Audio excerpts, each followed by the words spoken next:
ప్రతిరోజు అపవాది ఏమని చేస్తుంటారు ప్రయత్నం? ఎవరైతే దేవుని మార్గంలో ఉంటారో యోబు గారిలాగా, యోబు గారితో అయిపోలా. మీరు గమనించండి, ఆయన పని యోబు గారిని మోసం చేసి అంత అయిపోలా. యోబు గారి దగ్గర నుంచి ఈనాటి వరకు కూడా నీ గురించి నా గురించి కూడా ఆయన ప్రయత్నం ఇలాగే ఉంది. ఎలాగైనా సరే యోబు గారిని ఏం చేయాలనుకున్నాడు? దేవుణ్ణి దూషించాలనుకున్నాడు. యోబు గారు దేవుని పైన విశ్వాసం పెట్టున్నాడు.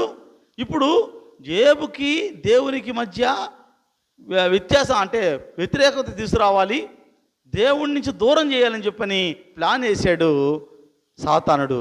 అయితే అతని ప్లాన్ని వమ్ము చేశాడు యోబు గారు. అంతా పోయినా దేవుని నామానికి మహిమ కలుగును గాక అన్నాడు.